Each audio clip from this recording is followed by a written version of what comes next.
அல்ஹம்துலில்லாஹி ரப்பில் ஆலமீன். அல்லாஹும்ம ஸல்லி அலா சய்யிதினா வ நபியினா மௌலானா முஹம்மத் வ அலா ஆலிஹி வ அஸ்ஹாபிஹி வ அத்பாயிஹி அஜ்மஈன். அளவற்ற அருளாளனும் நிகரற்ற அன்புடையவனும் ஆகிய எல்லாம் வல்ல அல்லாஹ் தஆலாவின் அழகான பெரும் கருணையினால் மிக உயர்வான ஜும்ஆவுடைய அமலை நிறைவேற்றுவதற்கான நல்ல வாய்ப்பை பெற்று இங்கே நாம் அமர்ந்துள்ளோம். அல்ஹம்துலில்லாஹ். இந்த நல்ல நேரத்தில் உங்கள் அனைவருக்கும் என்னுடைய இனிய சலாமை காணிக்க இருக்கின்றேன். அஸ்ஸலாமு அலைக்கும் வரஹ்மத்துல்லாஹி வபரகாத்துஹு. அன்பிற்குரிய அல்லாஹ்வின் நல்லடியார்களே, கணியத்திற்குரிய பெரியோர்களே, பாசத்திற்குரிய சகோதரர்களே, ஜாபிர் இப்னு சமுரா ரலியல்லாஹு அன்ஹு அவர்கள் அகிலத்தின் அருட்கொடையான அண்ணல் பெருமானார் ஸல்லல்லாஹு அலைஹி வஸல்லம் அவர்களை பற்றி வர்ணிக்கின்ற பொழுது அவர்கள் கூறுகின்றார்கள், கான ரசூலுல்லாஹி ஸல்லல்லாஹு அலைஹி வஸல்லம் தவீல ஸம்தி. நபிகள் நாயகம் ஸல்லல்லாஹு அலைஹி வஸல்லம் அவர்கள் மிக நீண்ட மௌனம் உடையவர்களாக இருந்தார்கள் என்பதாக ஜாபிர் இப்னு சமுரா ரலியல்லாஹு அன்ஹு அவர்கள் வர்ணிக்கின்றார்கள். மிஷ்காத் என்ற கிதாபில் 520வது பக்கத்தில் இந்த ஹதீஸை நாம் பார்க்கின்றோம். அன்பிற்குரிய அல்லாஹ்வின் நல்லடியார்களே, பெருமானார் ஸல்லல்லாஹு அலைஹி வஸல்லம் அவர்கள் பேசுவார்கள். அவசியமான சந்தர்ப்பங்களில் மட்டுமே பேசுவார்கள். அவர்களது வாழ்க்கையில் அனாவசியமான பேச்சு என்பது அறவே கிடையாது. அவர்கள் பேசுவார்கள், அவர்கள் பேச வேண்டும். அவர்களை பேசக்கூடியவர்களாகத்தான் அல்லாஹ் தஆலா அனுப்பி வைத்திருக்கிறார். லீ துபையின லின்னாஸி மா நுஸில இலைஹிம். மனிதர்களுக்காக அருளப்பட்ட இந்த அருள்மறை குர்ஆனை நீங்கள் மனிதர்களுக்கு விளக்கி சொல்ல வேண்டும் என்று அண்ணல் பெருமானார் ஸல்லல்லாஹு அலைஹி வஸல்லம் அவருடைய கடமை என்ன என்பதை அல்லாஹ் சொல்லுகின்ற பொழுது நீங்கள் பயான் செய்ய வேண்டும். அருள்மறை குர்ஆனுடைய விளக்கத்தை மக்களுக்கு நீங்கள் சொல்ல வேண்டும். எனவே அவர்கள் பேச வேண்டும், பேசித்தான் ஆக வேண்டும். அவர்கள் பேசக்கூடியவர்கள் தான், அதில் எந்த விதமான மாற்று கருத்தும் கிடையாது. ஆனால் அந்த விஷயங்களை பேசி முடித்த பிறகு அவர்கள் மௌனத்தை கடைபிடிப்பதிலே மிக கவனமாக இருந்தார்கள். அவசியமான விஷயங்களை பேசுகின்ற அண்ணல் பெருமானார் ஸல்லல்லாஹு அலைஹி வஸல்லம் அவர்கள் அவசியமற்ற விஷயங்களை விட்டு அவர்கள் விலகி இருந்தார்கள். அப்படி விலகி இருப்பதற்கு மௌனம் அது மிகப்பெரிய மிகச்சிறந்த ஒரு காரணியாக, ஒரு சபமாக அது அமைந்து விடுகின்றது. அன்புக்குரிய அல்லாஹ்வின் நல்லடியார்களே, மௌனம் என்பது என்ன பலனை தரும் என்று பார்த்தால் நிச்சயம் அதில் பலன் இருக்கும்.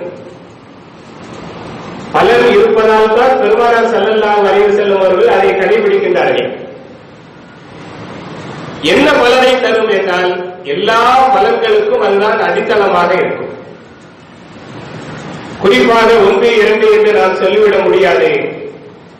நம்முடைய வாழ்க்கையில் என்னென்ன பலன்கள் வேண்டுமோ, என்னென்ன பயன்பாடுகள் வேண்டுமோ அதையெல்லாம் நமக்கு பெற்றுத்தரக்கூடியதாக அல்லது கற்றுத்தரக்கூடியதாக மௌனமே இருக்கிறது.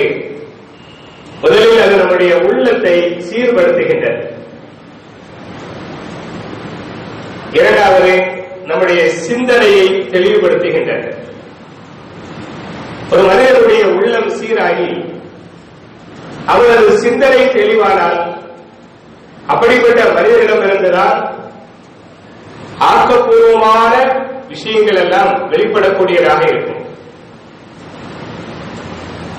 உள்ளம் சீர்படவில்லை என்றால், சிந்தனை தெளிவடையவில்லை என்று சொன்னால் அது கலங்கி போன ஒரு கலங்கல். அதில் எதுவுமே தெளிவாக தெரியாது. நாமெல்லாம் மிக அதிகமாக பார்த்த ஒரு விஷயம் கிணறு. 60 அடி 70 அடி ஆழம் கொண்ட ஒரு பெரிய கிணறு. அந்த கிணறு கலங்கி இருக்கின்ற பொழுது அதில் எதுவும் நமக்கு தெளிவாக தெரிவதில்லை. அதே கிணறு கலங்காமல், ஆடாமல், அசையாமல் அப்படியே இருக்கும் பொழுது 60 அடி ஆழத்தில் கிடக்கின்ற ஒரு சிறிய சோப்பாக இருந்தால் கூட, அல்லது ஒரு சிறிய மீன் நீந்திக் கொண்டிருந்தால் கூட அது நமக்கு மிக தெளிவாக தெரிகிறது. என்ன காரணம்? கலங்காமல் இருந்தால் அது தெளிவாக நமக்கு தெரிகின்றது. ஆறு, அதனுடைய தண்ணீர் தெளிவாக தெளிந்த நீரோடையாக அது இருக்கும் பொழுது அதனுடைய அடியில் உள்ள பொருட்களும் நமக்கு தெளிவாக தெரிகிறது. ஏன், கடலையே நாம் அப்படித்தான் பார்க்கின்றோம். இதே போன்றுதான் நம்முடைய உள்ளம். அந்த உள்ளம் சீர்பட்டு இருந்தால், நம்முடைய சிந்தனை தெளிவுபட்டு இருந்தால் அறிவார்ந்த பேச்சுக்கள் அங்கிருந்துதான் வெளிப்படும். பயன் தரக்கூடிய ஆலோசனைகள் அங்கிருந்தான் வெளிப்படும். மற்றவர்களுக்கு பிரயோஜனமான வழிகாட்டுதல்கள் அங்கிருந்துதான் வெளிப்படும். அதனால்தான் அகிலத்திற்கே வழிகாட்டியாக வந்த அகிலிய பெருமானார் ஸல்லல்லாஹு அலைஹி வஸல்லம் அவர்கள் மௌனத்தை, நீண்ட நேரம் மௌனமாக இருக்கின்ற ஒரு பழக்கத்தை தங்களுக்குள்ளே அவர்கள் உருவாக்கிக் கொண்டிருக்கிறார்கள். அல்லாஹ்வின் நல்லடியார்களே, சில மனிதர்களை பார்த்தால் பேசிக்கொண்டே இருப்பார்கள். அவருடைய சத்தத்தை வைத்து அவர் இங்குதான் இருக்கிறார் என்பதாக நாம் கண்டுகொள்ள முடியும். அது எந்த இடமாக இருந்தாலும், வீடாக இருந்தாலும் அவர்தான் பேசிக்கொண்டே இருப்பார், கடையாக இருந்தாலும் அவர்தான் பேசிக்கொண்டே இருப்பார், கல்யாண வீடாக இருந்தாலும் அவர்தான் பேசிக்கொண்டே இருப்பார், மைய வீடாக இருந்தாலும் அங்கும் அவர் பேசிக்கொண்டே இருப்பார். சில சமயங்களில் பள்ளிவாசலுக்கு தொழுகைக்காக வந்தாலும் அங்கும் அவர்தான் பேசிக்கொண்டிருப்பார். தொழுகை முடிந்து வெளியில் செல்வதாக இருந்தால் அப்பொழுதும் பேசிக்கொண்டே இருப்பார். பேச்சு என்பதை அவருக்கு மூச்சு போன்று இருக்கும், பேசாமல் இருக்கவே முடியாது. அப்படி என்ன பேசுவார்? பேசிக்கொண்டே இருக்கிறார், சல சல என்று பேசிக்கொண்டே இருக்கிறார், ஓயாமல் பேசிக்கொண்டே இருக்கிறார், நிறுத்தாமல் இடைவிடாமல் பேசிக்கொண்டே இருக்கிறார். அப்படி என்ன பேசுவார் என்றால் அனாவசியமான பேச்சுக்களை பேசிக்கொண்டே இருப்பார். அவர் ஒரு அறிவாளியாக ஒருபொழுதும் இருக்க முடியாது. எல்லா இடங்களிலும் இடைவிடாமல் எப்பொழுதும் பேசிக்கொண்டே இருக்கிறார் என்று சொன்னால் முதலில் அவர் அறிவாளியாக இருக்க முடியாது. இரண்டாவது, அவருடைய பேச்சு அவசியமான பேச்சாகவும் இருக்க முடியாது. சில சமயங்களில் அவர்களது பேச்சு எப்படி ஆகிவிடும் என்றால், ஒரு அமைதியான ஒரு இடத்தில் அது ஒரு பிரச்சனையை உருவாக்கிவிடும். அமைதியாக இருந்த ஒரு இடம் இப்பொழுது கலவரமாக மாறுகின்றது, சண்டை சச்சரவாக மாறுகிறது. கடைசியில் என்னன்னு கேட்டா, நல்லா தான் இருந்தாங்க, திடீர்னு சண்டை போட்டாங்க. அப்படியா? அப்ப அந்த ஆள் வந்துருப்பாராங்க. ஆம், அவர் வந்ததுக்கு பிறகுதான் நமக்கு பிரச்சனை உருவானது. சில சமயங்களில் எரிகின்ற நெருப்பில் அவர்கள் எண்ணெயை ஊற்றி விடுவார்கள்.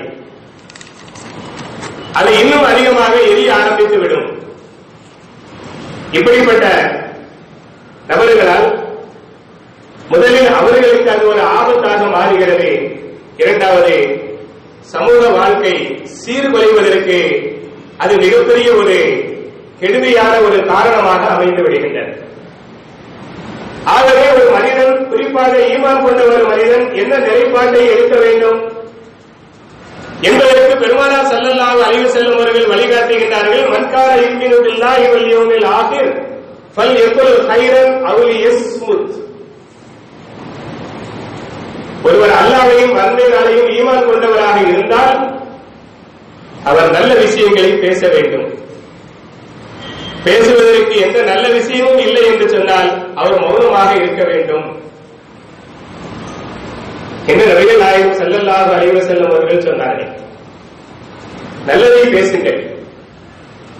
நல்லதை பேசுவதற்கு எதுவும் உங்களுக்கு கிடைக்கவில்லை என்று சொன்னால் வாயை மூடிக்கொண்டு பேசாமல் இருக்க வேண்டும் என்று பெருமானார் ஸல்லல்லாஹு அலைஹி வஸல்லம் அவர்கள் சொல்லுகின்றார்கள்.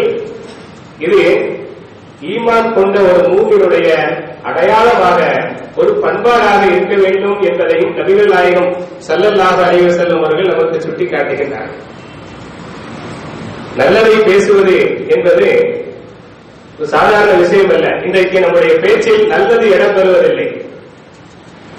ஆனால் நல்லதை பேசுவது என்பது எவ்வளவு சிறப்பு தெரியுமா? நன்மையான காரியங்களை பரிமாறிக் கொள்வது.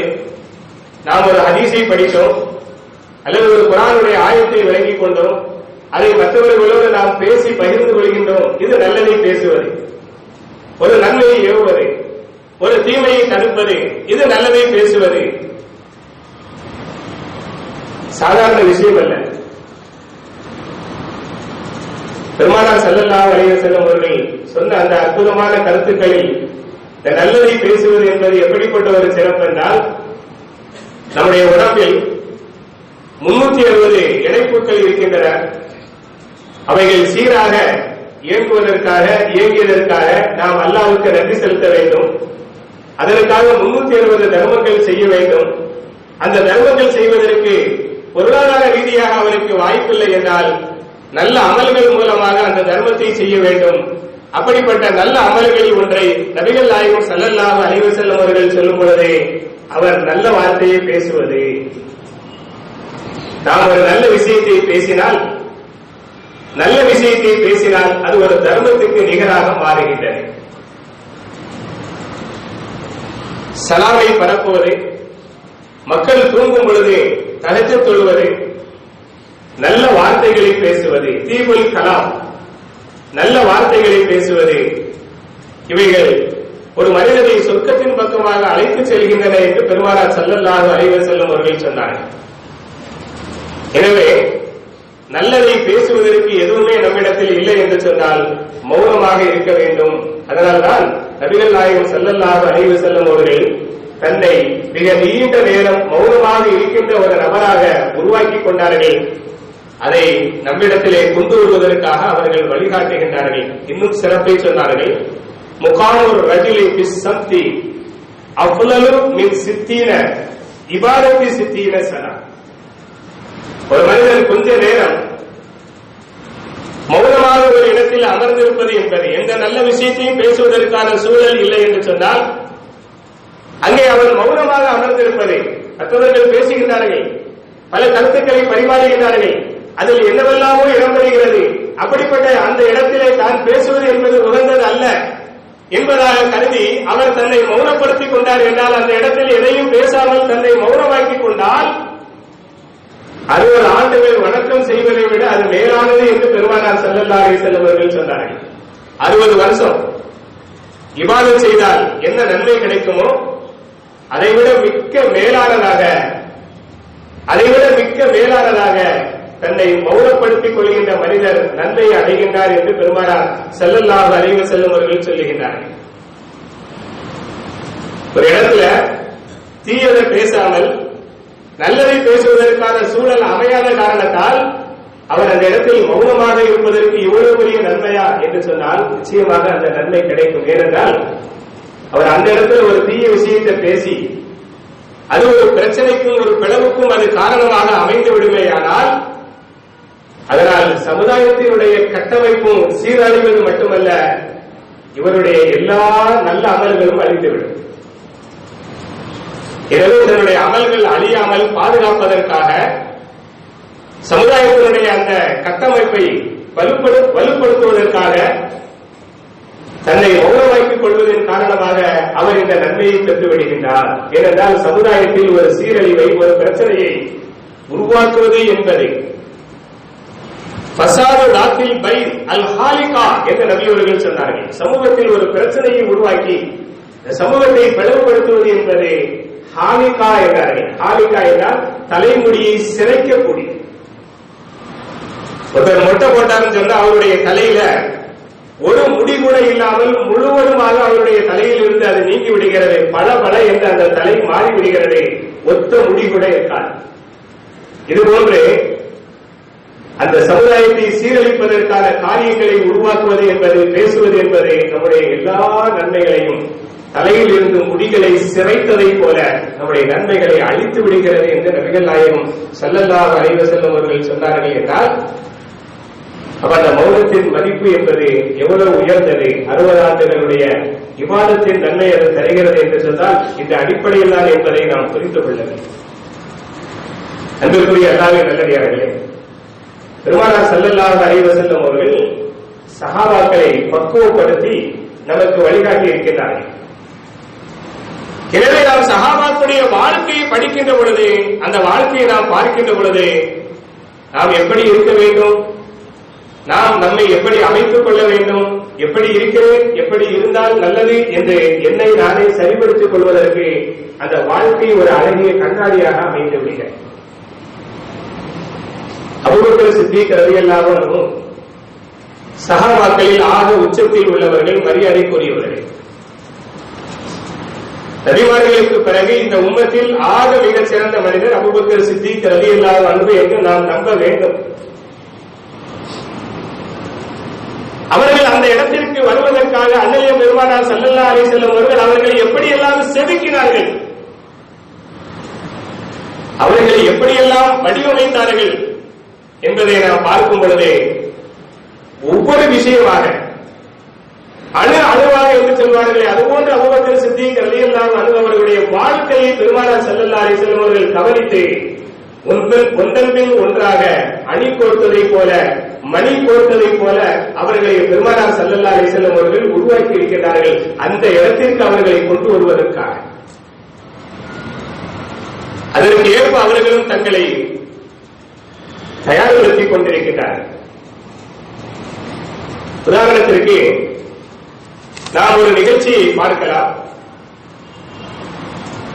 இமாம் பைஹக்கி ரஹ்மத்துல்லாஹி அலைஹி அவர்கள் அதனை பதிவு செய்கின்றார்கள். பெருமானார் மிஷ்காத் என்ற கிதாபில் 433வது பக்கத்திலே அந்த சம்பவம் இடம்பெறுகிறது. நபிகள் நாயகம் ஸல்லல்லாஹு அலைஹி வஸல்லம் அவர்களோடு அபூபக்கர் சித்திக் ரலியல்லாஹு அன்ஹு அவர்களும் அமர்ந்திருக்கின்றார்கள். அந்த நேரத்தில் அங்கு வந்த ஒரு மனிதர் ஏதோ ஒரு விஷயத்தின் காரணமாக அபூபக்கர் சித்திக் ரலியல்லாஹு அன்ஹு அவர்களை திட்ட ஆரம்பிக்கின்றார். சபிக்கிறார், திட்டுகிறார். அவரது வார்த்தைகள் தடித்த வார்த்தைகளாக வந்து விழுந்து கொண்டே இருக்கின்றன. அவரது எந்த வார்த்தைக்கும், எந்த திட்டுதலுக்கும், எந்த சாபத்திற்கும் பதில் சொல்லாமல் அபூபக்கர் சித்திக் ரலியல்லாஹு அன்ஹு அவர்கள் மௌனமாகவே இருக்கிறார்கள்.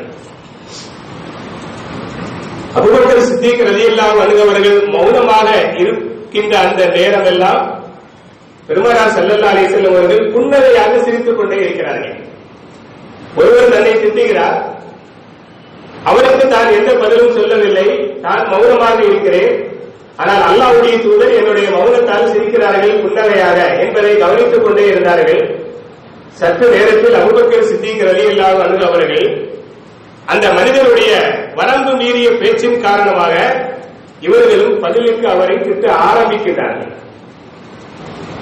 எல்லாத்துக்கும் ஒரு அளவு உண்டு, பொறுமைக்கும் ஒரு அளவு உண்டு என்று நாம் சொல்வதை போல அதுவரை மௌனம் காத்த அபூபக்கர் சித்திக் ரலியல்லாஹு அன்ஹு அவர்கள் அந்த மனிதனுடைய பேச்சு வரம்பு மீறுகின்ற அந்த காரணத்தால் இவர்கள் பதிலுக்கும் திட்ட ஆரம்பிக்கின்றார்கள். அப்படி திட்ட ஆரம்பித்ததும் பெருமானார் ஸல்லல்லாஹு அலைஹி வஸல்லம் முகத்தில் இருந்த புன்னகை மாறி அங்கே கோபத்தினுடைய அடையாளங்கள் வெளிப்பட ஆரம்பித்தது. அது மட்டுமல்ல, அந்த இடத்தை விட்டு அவர்கள் எழுந்து சென்று விட்டார்கள். அல்லாஹ்வுடைய தூதர் இப்பொழுது கோபத்தால் எழுந்து செல்கின்றார்கள் என்பதை பார்த்ததும் அந்த மனிதரை அப்படியே விட்டுவிட்டு, அவரை திட்டுவதையும் அப்படியே விட்டுவிட்டு வேகமாக அல்லாஹ்வுடைய தூதருக்கு பின்னால் வந்தார்கள். யார சொல்லலாம், எனக்கு ஒன்றுமே விளங்கவில்லையே, அவர் என்னை திட்டினார், அவர் என்னை சபித்தார், நான் மௌனமாக இருக்கின்ற அந்த நேரத்தில் நீங்கள் சிரித்துக் கொண்டே என்னோடு இருந்தீர்கள், பதிலுக்கு நான் திட்ட ஆரம்பித்ததும் நீங்கள் கோபத்தோடு எழுந்து சென்று விட்டீர்களே, அப்படி என்றால் என்னுடைய அந்த செயல்பாட்டில் ஏதாவது குறைபாடு இருக்கின்றதா? தாங்கள் கோபப்படுகின்ற அளவிற்கு அவர் என்னை திட்டும் பொழுது சிரித்தீர்கள், நான் அவரை பதிலுக்கு திட்டும் பொழுது நீங்கள் கோபித்துக் கொண்டு வந்துவிட்டீர்களே என்பதாக அவர்கள் விளக்கம் கேட்கிறார்கள். முறைப்படி பார்த்தா அவர் அபூபக்கர் சித்திக் ரலியல்லாஹு அன்ஹு திட்டும் போது ரசூலுல்லாஹ் கோபப்படணும். அபூபக்கர் சித்திக் ரலியல்லாஹு அன்ஹு அவர்கள் அவரை திட்டும் பொழுது நபி அவர்கள் சிரிக்க வேண்டும். இப்படித்தான் நடந்திருக்க வேண்டும். ஆனால் அங்கே நேர் மாற்றமாக நடந்திருக்கிறது. அவர் என்னை திட்டும் போது சிரித்த தாங்கள் நான் அவரை பதிலுக்கு திட்டும் பொழுது கோபித்துக் கொண்டு நீங்கள் எழுந்து சென்று விட்டீர்களே, இது எனக்கு விளங்கவில்லை என்பதாக விளக்கம் கேட்டார்கள். அன்புக்குரிய அல்லாஹ்வின் நல்லடியார்களே, அபூபக்கர் ரலியல்லாஹு அன்ஹு அவர்கள் பதிலுக்கு திட்டினார்கள் தெரியுமா? அந்த சட்ட ரீதியாக பார்த்தா எந்த தப்பும் கிடையாது. அடிக்கு அடி, உதைக்கு உத, சொல்லுக்கு சொல், பல்லுக்கு பல், இந்த நிலை என்பது தவறு கிடையாது. ஏனென்றால் அபூபக்கர் சித்திக் ரலியல்லாஹு அன்ஹு அவர்கள் பாதிக்கப்பட்டவர், அநீதி இழைக்கப்படுகிறார். அந்த இடத்தில் சும்மா இருந்த ஒருவரை வேண்டுமென்றே ஒருவர் வந்து திட்டும் பொழுது அவர் பாதிக்கப்படுகிறார், அநீதி இழைக்கப்படுகிறார். அநீதி இழைக்கப்பட்டவருடைய வாயில் இருந்து சில சமயங்களில் தாறுமாறுமான வார்த்தைகள் வந்தாலும் அல்லாஹ் அதை கண்டுகொள்ள மாட்டான். லா யுஹிப்புல்லாஹுல் ஜஹர பிஸ்ஸூஇ மினல் கௌலி இல்லா மன் உலிம. அல்லாஹ் தீய வார்த்தைகளை விரும்புவது கிடையாது. ஆனால் ஒருவர் அநீதி இழைக்கப்பட்டதால் அவர் சில சமயம் தாறுமாறான வார்த்தைகளை பயன்படுத்தினாலும் அல்லாஹ் அதை கண்டுகொள்ள மாட்டார் என்று அந்த வசனம் சொல்லுகிறது. அந்த அடிப்படையில் பார்த்தால் அபூபக்கர் சித்திக் ரலியல்லாஹு அன்ஹு அவர்கள் பாதிக்கப்பட்டவர்கள், அவர்கள் அநீதி இழைக்கப்பட்டவர்கள். தன்னை நீண்ட நேரமாக திட்டிக் கொண்டிருந்த ஒரு மனிதனை கடைசியாக அவர் திட்டுவதை நிறுத்த வேண்டும் என்ற எண்ணத்திற்காக கூட அவர்கள் பதிலுக்கு திட்டியிருக்கலாம். அப்படி திட்டிய அந்த நேரத்தில் நபி அவர்கள் எழுந்து சென்று விட்டார்களே, அனுமதிக்கப்பட்டவர் ஒன்றுதானே என்பதாக அவர்கள் எண்ணி அதற்கான விளக்கம் கேட்கும் பொழுதுதான் பெருமானார் ஸல்லல்லாஹு அலைஹி வஸல்லம் அவர்கள் அங்கே என்ன சொல்லுகின்றார்கள் தெரியுமா? அடிக்கு அடி, உதைக்கு உத, பல்லுக்கு பல்லு, சொல்லுக்கு சொல்லு என்பதெல்லாம் சராசரி மனிதனுக்காக வேண்டியுள்ள சட்டங்கள். சராசரி மனிதராக, சாதாரண மனிதராக இருக்கின்ற ஒருவர் அவர் பழி வாங்குவதற்காக வாய்ப்பு கிடைக்கும் போது அவர் பழி வாங்கினால் அது அவருக்கு அனுமதிக்கப்பட்ட ஒன்று. ஆனால் நீங்கள் சராசரி மனிதரோ சாதாரண மனிதரோ அல்ல.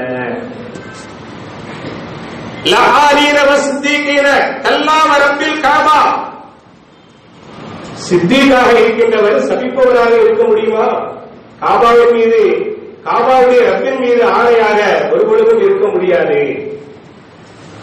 தாங்கள் யார்? அவர் யார்? அவருடைய தரம் என்ன? உங்களுடைய தரம் என்ன? அவர் தரத்துக்கு அவர் நடந்து கொள்ளலாம். ஆனால் உங்கள் தரத்திற்கு நீங்கள் அவர் தரத்தை நோக்கி இறங்கி வரக்கூடாது. நபி அவர்கள் அபூபக்கர் சித்திக் ரலியல்லாஹு அன்ஹு அவர்கள் மூலமாக நமக்கு சொல்ல வருகிறார்கள். நாம் ஒரு உயர்ந்த இடத்தில், கண்ணியமான ஒரு நிலையில், மற்றவர்களால் மதிக்கப்படுகின்ற ஒரு இடத்தில் இருக்கும் பொழுது சாதாரண மனிதனுக்கு நிகராக நாம் கீழே இறங்கி வந்து அவன் தாறுமாறுமாக பேசினான் என்பதற்காக நாம் பேசக்கூடாது. நாம் அப்படி பேசுவதை இந்த சமூகம் ஏற்றுக்கொள்ளாது என்ற ஒரு பாடத்தை தருகிறார்கள். இதை நீங்கள் விளங்க வேண்டும் என்றால் ஒரு கடந்து போன ஒரு நிகழ்ச்சியை நீங்கள் புரிந்து கொள்ள வேண்டும். நான் உங்களுக்கு அதை ஞாபகப்படுத்துவதற்காக சொல்கிறேன். கடந்த ரமலான்ல 29வது நோன்பு முடிச்ச பிறகு தமிழக அரசினுடைய தலைமை காசி அவர்கள் ஷவ்வாலுடைய பிறை தென்படவில்லை என்ற காரணத்தால் ரமலானை நீங்கள் 30ஆக பூர்த்தியாக்கிக் கொள்ளுங்கள் என்பதாக அறிவிப்பு செய்துவிட்டார். முஸ்லிம்களாக இருக்கக்கூடிய எல்லாரும் அதை ஏற்றுக்கொண்டார்கள். தமிழகத்தினுடைய முஸ்லிம்கள் அதை ஏற்றுக்கொண்டார்கள். நீங்க வேற மாதிரி யோசிக்கிற கூடாது, நான் விளக்கம் சொல்றேன். நள்ளிரவுக்கு பிறகு எல்லாரும் அன்றைக்கு சஹர் செய்வதற்காக சஹர் உணவு எல்லாம் ஏற்பாடு செஞ்சு செஞ்சுட்டு அல்லாஹ்வும்ம பிஸ்மிக்க அமுத்து வாகியான்னு சொல்லி படுக்கிறதுக்காக வரும் பொழுது ஒரு கூட்டம் மைக்க போட்டுக்கிட்டு, பள்ளிவாசல் மைக்க போட்டுக்கிட்டு, மெக்கோவோட கையில எடுத்துக்கிட்டு, பைக்குகள்ல தாறுமாறுமா சுத்திக்கிட்டு, நாளைக்கு நோன்பு கிடையாது, நாளைக்கு பெருநாள், நோன்பு வைப்பது ஹராம், சஹர் சாப்பிடுவது கூடாது என்பதாக சொல்லிக்கொண்டே அவர்கள் சென்றார்கள். அப்ப எல்லா மக்களுமே முஸ்லிம்கள் என்ன விளங்கி இருந்தாங்கன்னா, இந்த அன்கரல் அஸ்வாத்தில சவுத்துல் ஹமீத், சத்தங்களிலே மிக அருவருப்பானது கழுதையின் சத்தம் என்ற எண்ணத்தின் அடிப்படையில் இந்த சத்தத்தை புறக்கணித்து விட்டார்கள். இஸ்லாமிய சமுதாய மக்கள் அந்த சத்தத்தை புறக்கணித்து விட்டு பெரும்பாலும் நோன்பு வைத்தார்கள். மனோ இச்சைக்கு அடிமைப்பட்டவர்கள், பரவாயில்லையே நாளைக்கு நோன்பு இல்லையா, ரொம்ப சந்தோஷம் என்று நினைக்கின்றவர்கள் மட்டும் அவர்களுடைய அந்த சத்தத்தை கேட்டு நோன்பை விட்டிருக்கிறார்கள். நாம இவ்வளவு தூரம் சொல்லியும் கழுத மாதிரி கத்தியும் நம்முடைய பேச்சுக்கு எவனாவது மரியாதை கொடுத்திருக்கானா அப்படிங்கிற ஒரு பெரிய உடனே பகல்ல வைக்கப்பட்டு என்ன கத்துறாங்க தெரியுமா? நோன்பு வைத்தவர்கள் சஹர் செய்தார்களே, அந்த சஹர் உணவை சாப்பிடுவதும் நோன்பு வைப்பதற்காக 30வது நோன்பிற்காக சஹர் உணவை சாப்பிடுவதும் நஜிஸ தின்பதும் சமமானது. அல்லாஹ் தடுத்த நோன்பு. எனவே என்ன வார்த்தை? இந்த சஹர் உணவை சாப்பிடுவதும் நஜிஸ தின்பதும் சமமானது என்று ஒரு அருவருப்பான ஒரு பயானை அவர்கள் எடுத்து விட்டார்கள். இதை பொதுமக்கள் எல்லாரும் கேட்கத்தான் செஞ்சாங்க. சில நபர்கள் நம்மிடத்திலே வந்து தங்களுடைய வருத்தங்களை வெளிப்படுத்தினார்கள். ஆனா நாமளும் பேசலாம். எப்படி பேசலாம்? அன்றைக்கு நோன்பு வைக்காமல் எவர்கள் பிரியாணி ஆக்கி பெருநாள் கொண்டாடுகிறோம் என்ற போர்வையில் பிரியாணி சாப்பிட்டார்களோ அவர்கள் சாப்பிடுகின்ற அந்த சாப்பாடு என்பதும்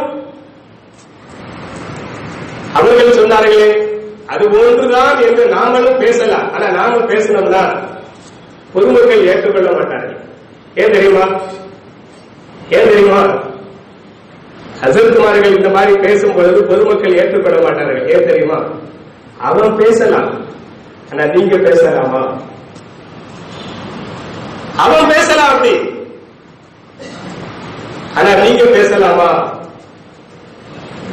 என்று பொதுமக்கள் நம்மை பார்த்து சொல்லுவார்கள். ஏனென்றால் ஆலிம்கள் நபிமார்களுடைய வாரிசு என்று பொதுமக்கள் விளங்கியிருக்கின்ற காரணத்தால் ஆலிம்கள் வாயிலிருந்து எப்படிப்பட்ட வார்த்தை வர வேண்டும் என்று அவர்கள் கவனிக்கிறார்கள். ஆனா அவர்கள் அப்படித்தான் பேசுவார்கள். அவர்களுக்கான இலக்கணமே அதுதான். அங்கு எந்த நல்லதையும் எந்த நல்லையும் எதிர்பார்க்க முடியாது. அவன் பேசலாம் சேர்த்து, ஆனா நீங்க பேசலாமா என்று வந்து விடுவார்.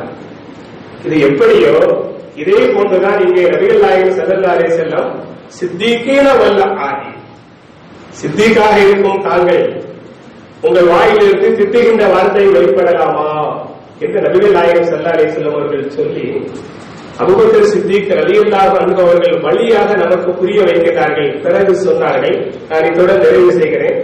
3 விஷயங்கள் உண்மையானது. ஒன்று, தனக்கு ஒருவர் அநீதி இழைத்து அவரை பழிவாங்குவதற்கான சந்தர்ப்பம் கிடைத்த பிறகு அவரை பழிவாங்காமல் மன்னித்தால் இவரது கண்ணியம் இன்னும் அதிகமாகும். இரண்டாவது, உறவுகளை இணைக்க வேண்டும் என்பதற்காக தன்னுடைய பொருளை தாராளமாக செலவழித்தால் அவரது செல்வம் பெருகும். மூன்றாவது, எப்படியாவது பணத்தை சேகரித்து பெரும் பணக்காரனாக ஆகிவிடும் என்பதற்காக யாசகம் கேட்க ஆரம்பித்தால் அவரது பொருளாதாரம் குறையும் என்று பெருமானார் ஸல்லல்லாஹு அலைஹி வஸல்லம் அவர்கள் சொல்லி இந்த 3ம் உண்மையானது என்று அபூபக்கர் சித்திக் ரலியல்லாஹு அன்ஹு அவர்களுக்கு சொன்ன அந்த ஹதீஸை நாம் ஹதீஸுடைய கிரந்தங்களிலே பைஹக்கியில் பார்க்கிறோம். மிஷ்காத் என்ற கிதாபில் 433வது பக்கத்தில் பார்க்கிறோம். ஆகவே மௌனம் என்பது ஒரு மனிதனை மிக உயர்ந்த இடத்திற்கு, கண்ணியமான இடத்திற்கு அழைத்து செல்கிறது. தேவையற்ற பேச்சு என்பது ஒரு மனிதனை தரம் தாழ்த்தி விடுகிறது. ஆகவே நல்லதை பேசுவோம். நல்லதை பேசுவதற்கான எந்த சூழலும் இல்லை என்று சொன்னால் நாம் மௌனமாக இருப்போம். அதுவே நம்முடைய ஈமானின் அடையாளம். வல்ல